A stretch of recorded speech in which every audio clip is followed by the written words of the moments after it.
Good morning. Thanks for joining. You're listening to Maximize Your Life. I'm Dr. Leanne Schluter with Greenwood Family Chiropractic. 317-893-2853, 317-893-2853, or you can always check us out online, greenwoodfamilychiropractic.com. That's greenwoodfamilychiropractic.com to schedule your initial exam and consultation. Today we are talking about common spine problems, what they mean, and how we may be able to help. Some examples. When you hear of terminology like slipped disc, right? I feel like osteoarthritis, spinal stenosis, sciatica, kyphosis, or like dowager's hump. Do you ever? I have a family, grandma, her kids, and then the grandkids, right? Like 3 generations. And they always say, we just don't want grandma's hump. We don't want grandma's hump. I'm like, it's part of the kyphosis. Yes, specifically with what we do and the technique that we use at Greenwood Family Chiropractic and how that helps. And I have research to support that too. What's very interesting is that so oftentimes people say, well, I tried chiropractic and it didn't work.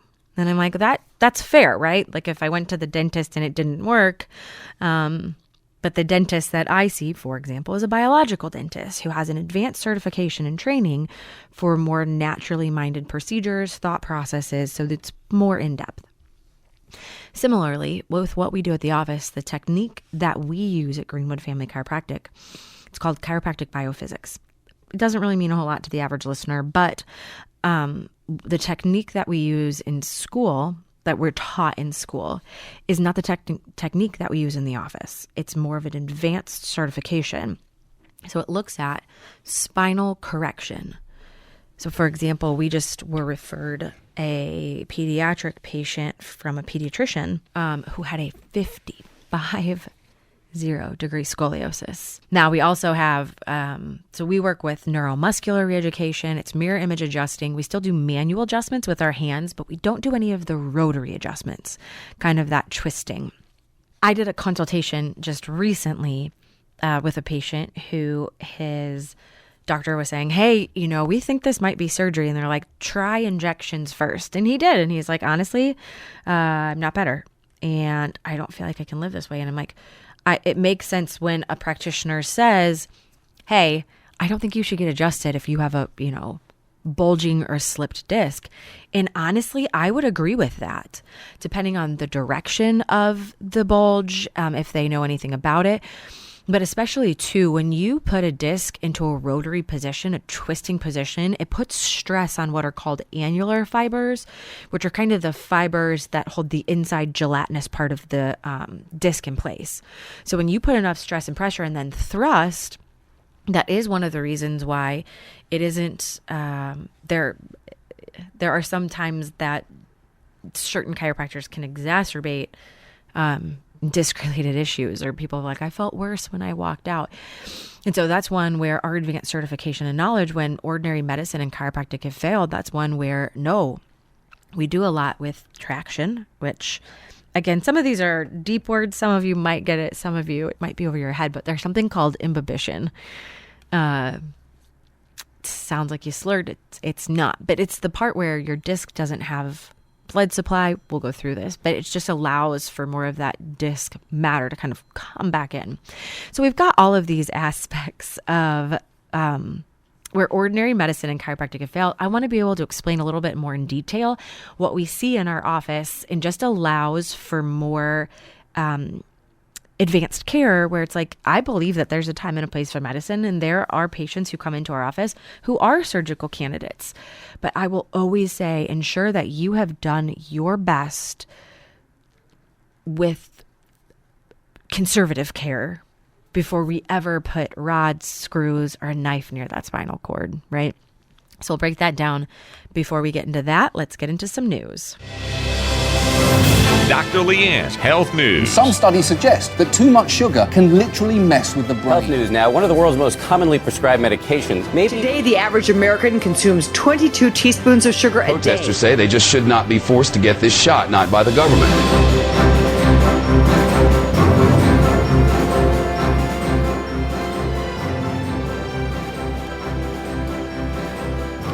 For today's Health in the News, the cost of senior care is rising while caregivers are drowning without help.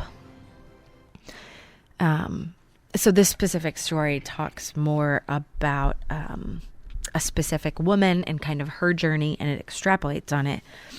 But I will say that I do feel it's noteworthy. And here's why, before we dive down deeper into this, is that when we talk about caregiving, I so often see patients on the back end of that. Caregiving is hard. Like raising kids is hard. Caring for adults who have lost their health or going through the loss of health is hard too. And it is all consuming and it is exhausting. It is selfless. And I see these people put their own health on the back burner. And then unfortunately, I see them on the back end of that. They say, hey, it's been, typically years that I have not put myself first, and now I'm ready. And it's just such an honor, honestly, to help people regain, just their goals and their identity when it comes to striving for their health. But it's a hard place to be. And it's one where it says, hey, if this is one where now you can start paying attention to, investing time and dollar resources to your health, so maybe you don't necessarily have to go down that path. Like, how amazing, what a blessing it is that we are chosen by these patients to be able to do that. But so there's a woman for most of her life. Her name is Tammy, had been taking care of someone other than her health. Her 2 children. Then it was her brother and father who both died of her being diagnosed with cancer. And now she's taking care of her 90-year-old mother who was diagnosed with dementia 5 years ago. She said, she talks about the struggle to provide her mother with the care that she needs and would like to place her in a memory care facility equipped to handle the mood swings and the outburst that her mother has due to her condition. But Tammy says she doesn't expect to ever have enough money to pay for that care. Recently, she said she looked into assisted living facility near her home in California. She says placing her mother at the facility or others like it would cost between $7,000 and $10,000 a month out of pocket. Across the country, millions of caregivers like Tammy are looking after loved ones, a relative or a friend. They say about 53 million U.S. adults are caregivers. That's according to a 2020 report from AARP. 63% of U.S. caregivers who look after adults said the person they were looking after needed care because of, quote, long-term physical conditions. Since her mother's diagnosis, Tammy's life has been turned upside down. She said most days she can't even remember who her daughter is. She can't, her mom can't bathe herself. She can't cook for herself.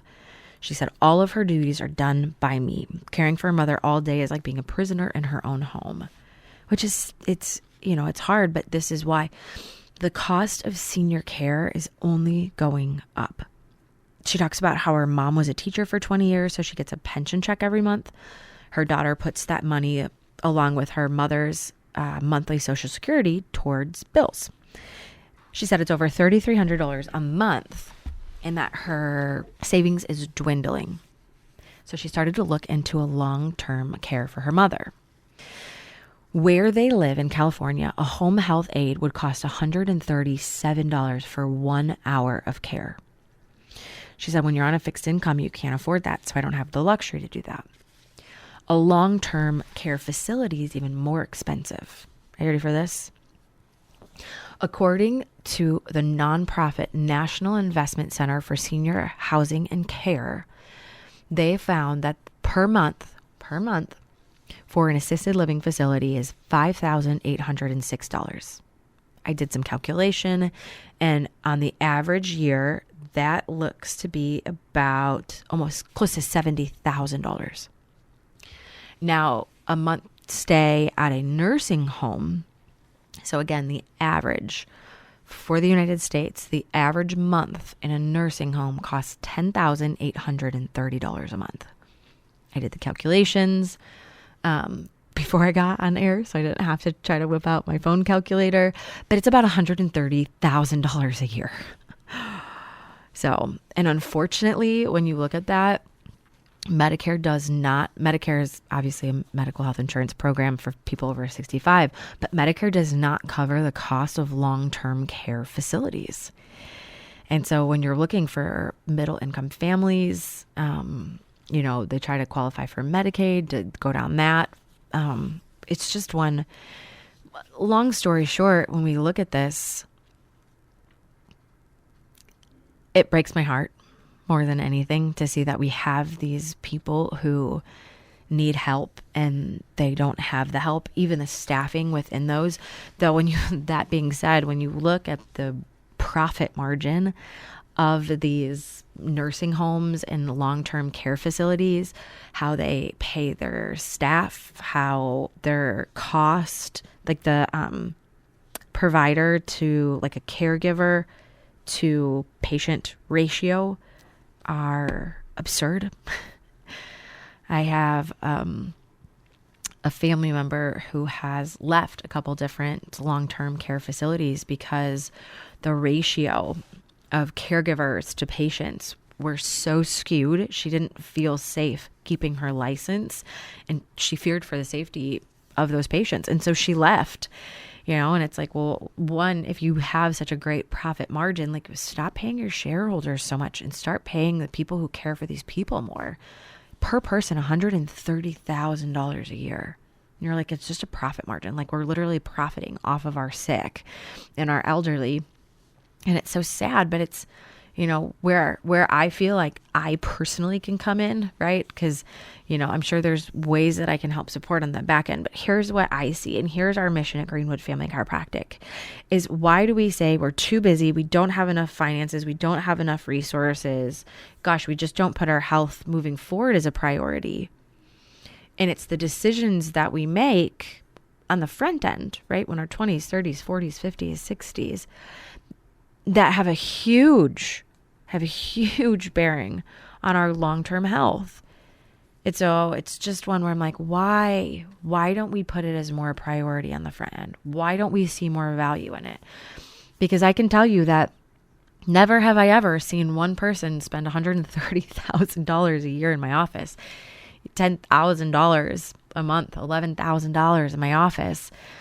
And it's just like one where it's like they're willing to pay that, and it's not even to regain their health. It's just to support that person through this degenerative healthcare process. It's just one, it makes my heart sad. And so where I feel like I can be a voice is like, what can we do to help people on the front end of things? I saw a patient this past week who talked about how there's a cancer gene. This gene may or may not cause this specific cancer. And she said, I have it, but they're not positive on whether or not this gene causes this specific cancer. And I said, in more of the functional world, it's not the best analogy, but oftentimes we say it's like genes load the gun, lifestyle pulls the trigger. If you have that gene, you can have BRCA1 and BRCA2, right? We know that's a breast cancer gene. But you can see someone who's in their 60s who has this positive BRCA1, BRCA2 gene, and yet they don't have breast cancer. And you're like, why? Because we haven't turned on that gene expression. So why don't we make choices and educate ourselves on what that looks like from an aspect of not turning on those genes? And that's inevitably our goal at Greenwood Family Chiropractic. So 317-893-2853, greenwoodfamilychiropractic.com. Now, when we come back, do you have back pain? Do they call it sciatica, spinal stenosis? Do you have a slip disc? What we can do to help next. Welcome back. You're listening to Maximize Your Life. I'm Dr. Leanne Schluter with Greenwood Family Chiropractic. 317-893-2853, 317-893-2853, greenwoodfamilychiropractic.com. That's greenwoodfamilychiropractic.com to schedule your initial exam and consultation. Today we're talking about common spine problems you might have heard or have or know someone who's had. What do they mean? And how specifically we at Greenwood Family Chiropractic can help. Now, why I say that is because the technique that we use is a little bit different than kind of the average pain-based chiropractic. What we do, CBP, is a structural correction protocol. So, like I saw a patient in today, and she said, "Oh, wow, I've seen chiropractors before, but this is different." I'm like, "You sure are right. Like, this is absolutely different." There's pre and post adjustment therapy, cervical traction. So this is not like necessarily the roller table or the E-stim that some people are kind of what they might think to be pre-adjustment therapies. This looks at standing cervical traction. Following as well, we have vibration plates.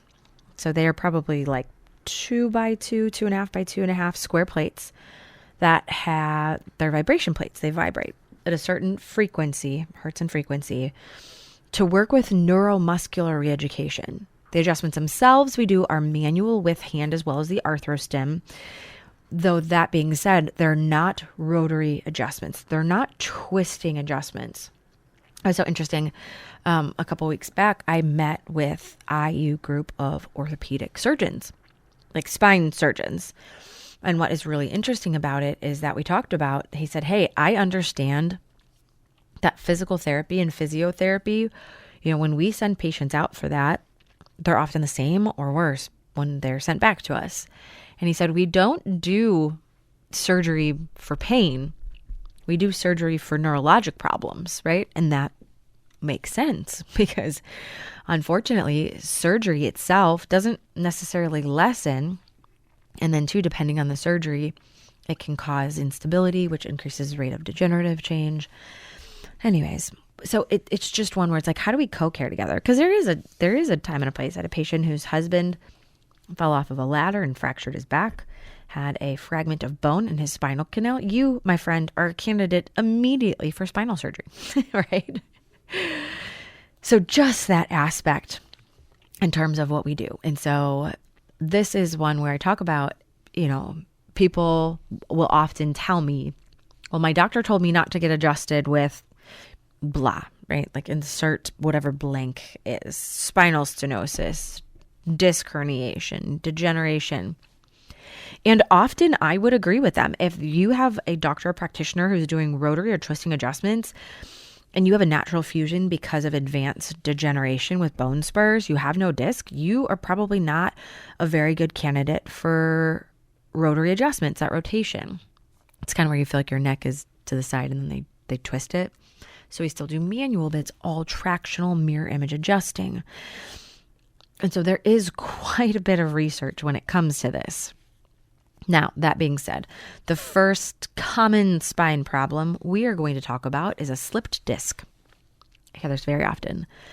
Slipped disc or herniated disc. Now, there are different severities, if you will, when we talk about this. So not all, quote, slipped discs are the same. Slipped disc is kind of a layman term, if you will, for this. So there's disc bulges, there's herniations, there's different kind of severities of it.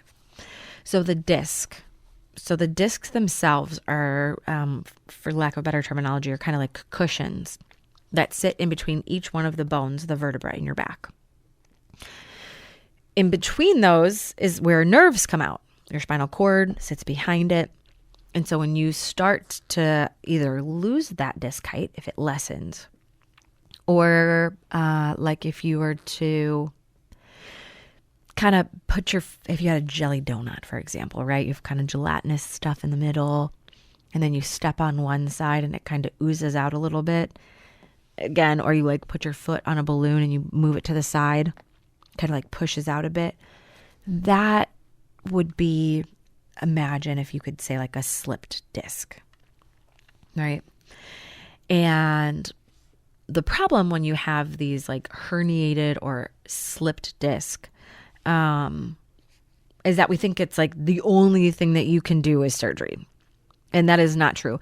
The reason why it becomes problematic is more so when that disc is not in its normal place and it either compresses a nerve or it's in the spinal canal. it causes inflammation and pain when it contacts the nerves and the tissues. You'll often see that this prevents we oftentimes it thinks it needs to be like the sharp pain but really it can present as like muscle spasms, muscle knots. You might notice some weakness, constant ache in your back. One of the very first lumbar slipped disc, right, or disc herniations that I had seen in the office, a decade and a half ago, it presented as like internal, deep, boring, like hip pain. It was deep inside of her hip, but really it was compressing the sciatic nerve, which we'll talk about as well, sciatica. And so it was just mildly radiating into her hip. And so it is very, very often and here's the really great thing too. I will share this.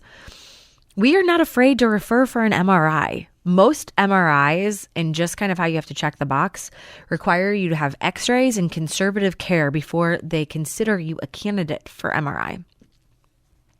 X-rays let us see bone and bony alignment, where MRI lets us see soft tissue. One's not better than the other. They see different things. X-rays look at bone, MRI looks at soft tissue. So that is one I just did the other day. I had a patient who had pain in his lower neck, and it was radiating down into his arm and into his shoulder. And I was like, we did a week or two of conservative care. We didn't see much of a difference. I said, hey, let's refer you for an MRI. They said, you don't have any disc-related issues. Yours is degeneration. We'll talk about that as well. They're like, you just have arthritis in your neck, and there's nothing we can do other than shots and here's a 5-day prednisone steroid pack. And it's one where we saw what we needed to do and we continued on. And he's like, hey, I'm not 100% better, but I'm sleeping through the night. I can drive. Like, I just feel like I have a better quality of life. And so this aspect where, if you have, for example, the foot on the balloon and it's pushing out to one side, would it make sense to take your foot in the ground and twist it? And you're like, no, not necessarily. Or would it make sense to like move the foot back up? That's what correcting the structure of the spine looks like. The problem being is that it's not as often that when you get adjusted that it's actually actively working on correction of the structure. And what is interesting is they have done pre and post MRI studies of lumbar disc herniations, like slipped discs. So this is one, especially with more of the tractional adjustments that we have in the office. And we have a special table, Cox table as well, that allows us to kind of open up that space to help with thecal sac.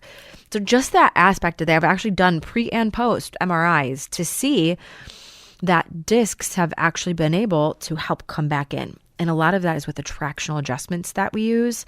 It helps with immobilization, and it helps allow for that disc to be more, there's not a blood supply, so it brings moisture and nutrients to those discs and allows for it to come in more. So that is one. If you hear of a slipped disc or herniated disc, sometimes we think, well, chiropractic's out. And this is one where you're like, physical therapy, right? We're going to do physical therapy. Because again, in order for anything to happen, the doctors have to kind of like check the box to say like, hey, we did this conservative care. But remember, physical therapy is really, really good for muscle and ligament related issues. Problem being is that if we don't necessarily, if this is a disc related issue, if this is a spine or structure related issue, physical therapy might see short-term palliative relief, right? Like, yeah, maybe, instead of the pain is an 8, it's a 7 while you're actively doing it. But then, if you still have that herniated disc, or if you still have a scoliosis, if you still have degeneration or spurring, then that pain is just going to end up coming back. Or you're trying to strengthen an underlying structure that's deviated. You're exacerbating an underlying. So that is one of the reasons why those aspects, people say, well, I can't come because I have blank. We're like, no, this is exactly the spot you should be at Greenwood Family Chiropractic. 317-893-2853, 317-893-2853, greenwoodfamilychiropractic.com to schedule your initial exam and consultation. Now, I know I'm talking to a broad audience here.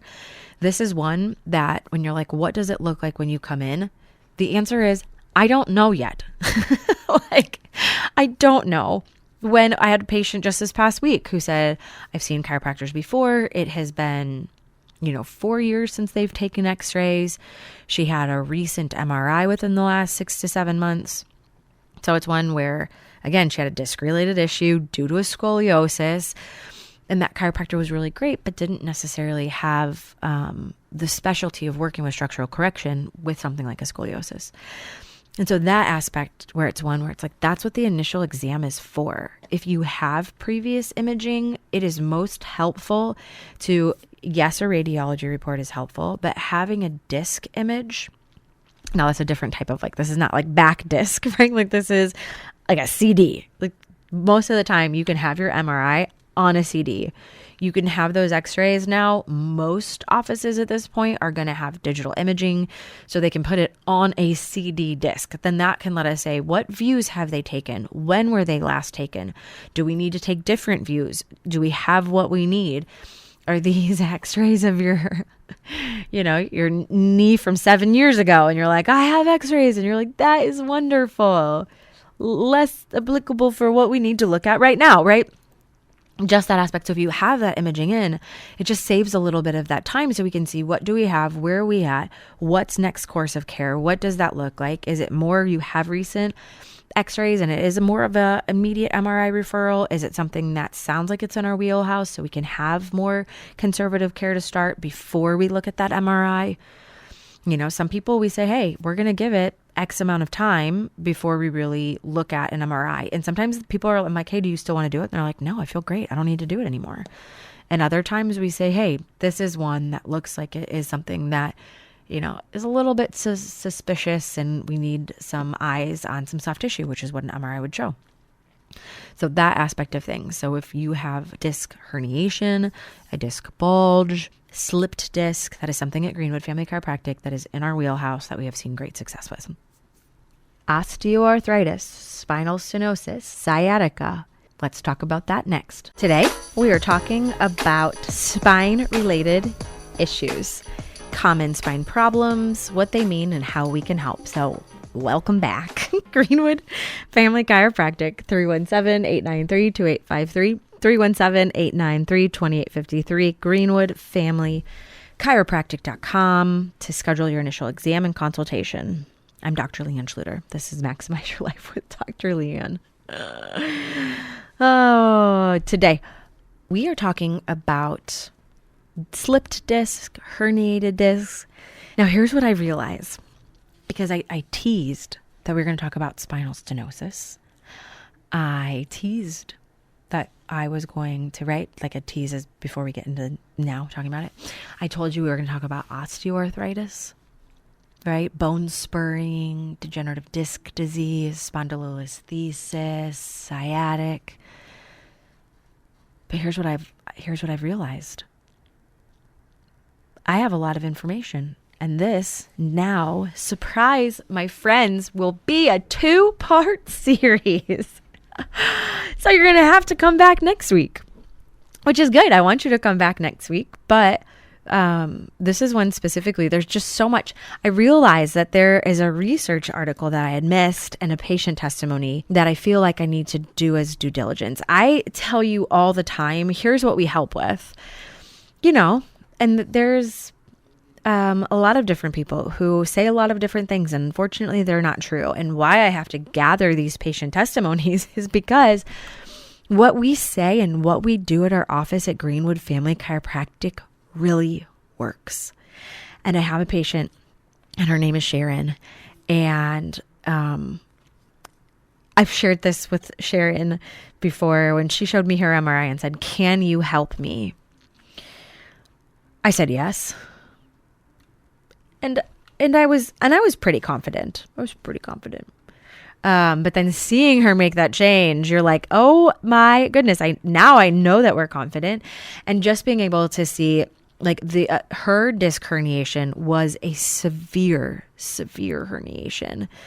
And I shared with her that, we were going to do a couple months and see how it went and where she needed to go from there. And I was realistic with her about the severity of it and to see where she's at now and how she's thriving and she's regained her quality of life and all of these awesome, amazing changes. It's one that it can be done. So I want to, before we dive into, it's a specific research study, really great about radiographic disc height increase, how you really want to see a disc be able to kind of come back to where it should, increase the disc height for that. And they look specifically at some of the rehabilitation, the vibration that we do in our office. We're going to touch base on that. But before that, I want to touch base on the amazing miracles and changes that we've seen at Greenwood Family Chiropractic with Sharon. Hi, my name is Sharon, and I came to Greenwood Family Chiropractic probably 2 years ago at this point because I was suffering with what I found out to be herniated discs. That was my primary reason. Prior to that, my quality of life had suffered so much because I began having problems with extreme dizziness. I had suffered a bump on the back of my head, and I had a problem with extreme dizziness, which, of course, I went to my primary care physician, was then referred to a neurologist because I was having such problems with balance and vertigo. And of course, I went through a series of therapy for that, the balance therapy I went through. And while I was going through that, I suffered a herniated disc in my back just from doing a simple, ordinary chore of kicking back a large trash can to haul away from my curb, an empty one at that. And it was something I knew immediately that I had done something wrong the way I kicked it back, and I didn't know what, and the pain struck me in my back. So I continued on and tried to just make it, and things weren't getting better. And initially the pain started my backside and went down my leg, which of course are the symptoms of what everyone calls the sciatic nerve problem. And so I began Googling, like we all do, to find some kind of an answer for this pain, and found the exercises and was trying to do exercises, and it seemed to be getting worse and worse. It became such that I could not even walk a very long distance without the need to squat down. I would go to the grocery store, couldn't even push my cart for a very long period of time until I would squat down and have to look at like the canned goods on the bottom shelf, just trying to get relief for my back. Pushing the cart alone just caused so much pain, but of course you push through because you have to get done all the chores of everyday life. I found myself becoming much more sedentary. I couldn't plant flowers in my yard. There were so many things I couldn't do, and throughout this time I began going to my physician searching for answers because I needed help. I realized this was something that was not going to go away on its own. It was not going to go away using the simple exercises that I thought might help. So my primary care physician then referred me to a regular physical therapist for a 6-week period of just doing exercises, thinking that this would help with the sciatic nerve problem. And I very diligently went to all my physical therapy exercise appointments until it got to the point that the physical therapist decided that I wasn't getting better, that there seemed to be something more going on. So in the meantime, I also went to another chiropractor as well. I have a family member that had recommended this chiropractor, and I was able to go to this person, and they did a wonderful job, did an adjustment, but it seemed like as soon as I got the adjustment, within 30 minutes, my body would not hold the adjustment. It would just snap back out of place, and I would just be in extreme pain again. The way things were set up there, I could only go once every 2 weeks, so I was finding that this particular plan wasn't helping either. So my primary care physician sent me to have an MRI done, which I had it done, and the MRI showed that I had herniated discs in the lower part of my back. And obviously it wasn't just sciatic, which sciatic nerve is just a symptom, it's not really a diagnosis. So found out that the root cause of my pain were these herniated discs. And first thing that my primary care physician felt was best was to send me to a pain clinic, which would involve going and having injections done in my spine. I really did not like the sound of that. I prefer to do things as natural and wholesome as possible with as little medical intervention as possible. So fortunately, I had a family member that had heard of Dr. Leanne and Greenwood Family Chiropractics, and she told me that a friend of hers could not find as much help with their regular chiropractor, but that they had found a lot of success using the practice here at Greenwood Family Chiropractics, that it had helped them immensely. So at this point, to avoid needles being stuck into my spine and medicines being injected in, I decided I've got to give this a try. So I contacted the office and we made the proper appointments.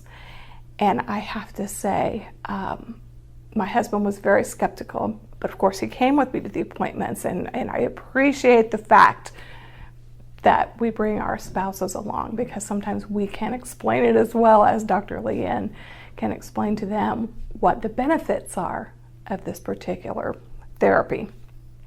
So I began, and I just went whole hog. Within 3 months of coming 3 times a week, which is so necessary when you have a problem like this, I began immediately to tell the difference. I was getting relief when before it was painful to even sleep. Obviously, when you have herniated discs in your back, it's just painful no matter what you do, and you kind of learn to live with it, but you don't have to learn to live with it. I came regularly for my appointments. I began getting my adjustments regularly. I did my exercises, which are so important as well. And it wasn't long that I began to see myself being able to push that grocery cart without feeling the back pain that I had had once before. I was able to go out and help plant flowers in my backyard. Again, things that I hadn't been able to do before. And this was over a 2-year period of time that it took to finally come to this Greenwood Family Chiropractor and find this place to begin helping me. And then at the end of the 3-month period, once I had all my adjustments made, I couldn't believe how my quality of life had returned, how much better I felt, the things that I could do without being in pain. Walking, I remember being so happy not to be in pain, just to take a walk, to walk my dog out in the evenings. So I can't say enough good for what the therapy at Greenwood Family Chiropractics have done for me through the years. It has helped my herniated discs. I am a patient for life. I firmly believe in what chiropractics can do and what Dr. Leanne can help us accomplish in our lives. Now, if you or someone you know wants to have an evaluation to see what we can do to help, you can give us a call, 317-893-2853, 317-893-2853, or you can go on our website to schedule online, greenwoodfamilychiropractic.com. That is greenwoodfamilychiropractic.com to schedule your initial exam and consultation. Now, a reminder, if you know that you have a slipped or a herniated disc, that is likely because you have had previous imaging. It is very helpful for us if you bring in that previous imaging to your initial exam and consultation. If you don't have it, that is A-okay too. But you just have to go to the facility that you are at, sign a release of records. Yes, they make you sign. It's not fun for us to say, hey, you have to sign this for us to give you your stuff. I understand this. It is just the rules we have to follow, right? But have them on a disc, like a CD. That's also very helpful. Or if you have a radiology report, like a printed report of your MRI or x-rays, that's always helpful too. But 317-893-2853, greenwoodfamilychiropractic.com. Now, let's talk about when you have this often, not always, but often, obviously there's different reasons how or why you can herniate a disc, right? You can, or have a slip disc. It can be from lifting, either repetitive lifts over a long period of time, or you know better, you shouldn't have been moving that dryer by yourself type of lifting. There can be from bending and twisting. Again, twisting of the spine puts more pressure on the annular fibers. So they're kind of like woven fibers. It puts a stress on there, which weakens them, which allows for the inside of that disc to kind of come out. It could be from sitting. I have now currently to date in the last decade of practice, had 4 people herniate a disc on a drive down to Florida. And what it's either the position or it's just this low impact, like vibration that you get. So it just often can cause that. It can be from running. Gosh, you runners, love you so much. Love your brain, love your drive.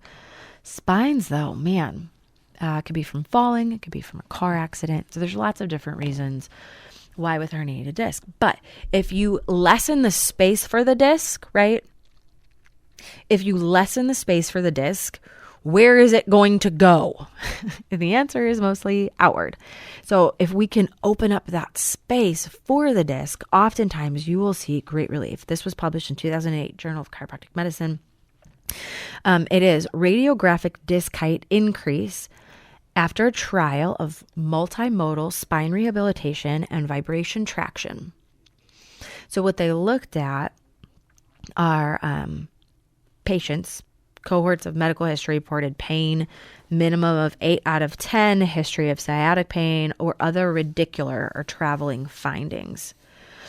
What they found is that outcomes reported after a structured protocol of multimodal chiropractic rehabilitation saw improvement for disc height. A lot of that is spinal decompression. It helps with more tractional. It opens up the disc space.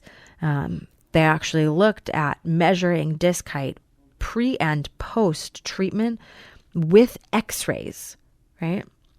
So this is just an aspect when you're like, hey, vibration therapy, wedging therapy, structural correction, vibration therapy. These are the ones that allow for that disc space to open.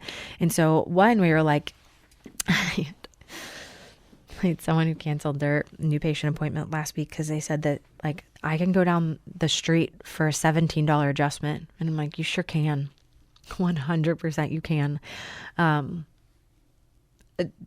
It's not the same, right? Like when you look at our advanced certifications in spinal correction and nutrition, the knowledge base and the expertise that we have, there's a reason for that. The quality of care is different. And so if you're ready to see relief, if you're ready to get more information, if you want to see what we do and how and if we can help, initial exam and consultation is where it starts. 317-893-2853, 317-893-2853, greenwoodfamilychiropractic.com. That's greenwoodfamilychiropractic.com to schedule your initial exam and consultation. Now, remember, we know what next week is. Next week, we are going to talk about spondylolisthesis, osteoarthritis, degeneration, disc degeneration, spinal stenosis. I have a really, really great research article and what we just do in our office with spinal stenosis, sciatic. This is going to be down our alley, so you will not want to miss it. Look forward to next week, but always remember that your power is on.